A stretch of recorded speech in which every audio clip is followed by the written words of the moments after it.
નમસ્કાર દર્શક મિત્રો, હું છું દર્શના જોશી. તમે જોઈ રહ્યા છો લોક સામના ન્યૂઝ. તો જોઈએ આજના સમાચાર અમરેલીથી અમારા રિપોર્ટર સતીશ રાઠોડ સાથે.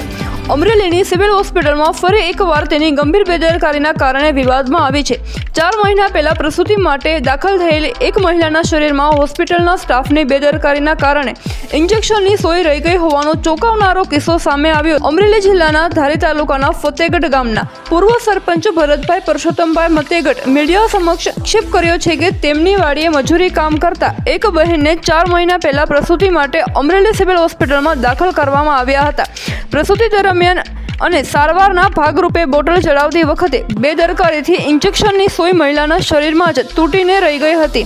જ્યારે આ બાબતે મહિલાને સિવિલ હોસ્પિટલના સ્ટાફને જાણ કરી ત્યારે સ્ટાફ દ્વારા સકારાત્મક પ્રતિસાદ આપવાના બદલે ઉદ્ધત વર્તન કરવામાં આવ્યું હતું. અને શું ખબર પડે, હાલતી અંદર કોઈ સોય નથી તેવા શબ્દો કહીને મહિલાની વાતને નકારી કાઢવામાં આવી હતી. અને છેલ્લા 4 મહિનાથી મહિલા અસહ્ય પીડા સહન કરી રહી હતી.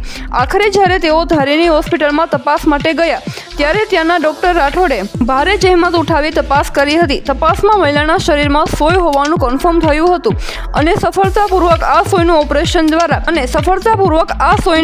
દ્વારા બહાર કાઢવામાં આવી હતી. આ ઘટનાને પગલે સ્થાનિકોમાં સિવિલ હોસ્પિટલની કાર્યપદ્ધતિ સામે રોષ જોવા મળી રહ્યો છે. ગરીબ દર્દીઓ સાથે થતા આવા અમાનવીય વ્યવહાર અને તબીબી બેદરકારી સામે કડક પગલાં લેવા માંગ ઉઠી છે. મારું નામ ભરતભાઈ પરસોત્તમભાઈ ફતેગઢ, પૂર્વ માજી સરપંચ. મારી વાડીએ મજૂર લોકો આ કામ કરતા 4 મહિના પહેલાં એને અમરેલી સિવિલ હોસ્પિટલમાં ડિલિવરી જે તે સમયે દાખલ કરવામાં આવ્યા. ત્યારબાદ એને બાજે બાટલા ચડાવવામાં આવ્યા. એને સરકારી સિવિલ હોસ્પિટલની બેદરકારીને કારણે અંદર સોય રહી ગયેલી છે. જો આ ધારી અમે સિવિલમાં બતાડતા રાઠોડ સાહેબે પૂરી મહેનત કામગીરી સારી કરી અને આ બેનને 4 મહિનાથી અંદર સોય હતી. આ બેનને દુખાવો થતાં અમે ધારી આવ્યા, ધારી તપાસ કરાવી. રાઠોડ સાહેબે પૂરી મહેનતથી કામકાજ સારી કરી અને આ બેનને સોય 4 મહિનાથી શરીરની અંદરથી કાઢેલ છે. સિવિલમાં જાણ કરી કે બેન અમને આમાં સોય રહી ગઈ છે. તો એ બેનને એવો જવાબ આપ્યો કે તને શું ખબર પડે, હાલતી થાય કે સોય અંદર ન હોય કે.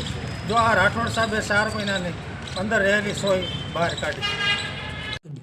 આજરોજ ધારી હોસ્પિટલમાં ધારી સિવિલ હોસ્પિટલમાં એક દર્દી આવેલ હતું જેની 3-4 મહિના પહેલાં ડિલિવરી માટે કંઈક બહાર દાખલ થયેલ હશે અને એ વખતે જ્યારે એમના હાથમાં જે સોય નાખવામાં આવે એ સોય અંદર ફસાઈ ગયેલી હતી.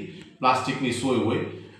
જે દર્દીને છેલ્લા 3-4 દિવસથી વધારે દુખતું હતું એટલે આપણી પાસે અહીંયા બતાવવા માટે આવેલ અને એ વખતે આપણે નિદાન કર્યું કે અંદર પ્લાસ્ટિકની સોય એટલે કે ફોરેન બોડી છે, એ ફોરેન બોડીને કાઢવી પડે. આવા બધા જે ઓપરેશન હોય એ પહેલાં આપણે અમરેલી રિફર કરતા હતા, પરંતુ હવે ધારીમાં બધી સુવિધાઓ અવેલેબલ થઈ ગઈ છે. તો હવે આવા નાના મોટા ઓપરેશનો એ કરી અને આપણે અહીંયા જ દર્દીને સારવાર આપી, અહીંયા દર્દીનું નાનકડું ઓપરેશન કરી અને એ જે ફોરેન બોડી એટલે કે પ્લાસ્ટિકની સોય અંદર ફસાયેલી હતી એ કાઢી આપી છે. અને દર્દીની તબિયત અત્યારે એકદમ તંદુરસ્ત છે અને દર્દીને રજા પણ આપી દીધેલી છે. તો ફરી મળીશું એક નવા સમાચાર સાથે. ત્યાં સુધી જોતા રહો લોક સામના ન્યૂઝ.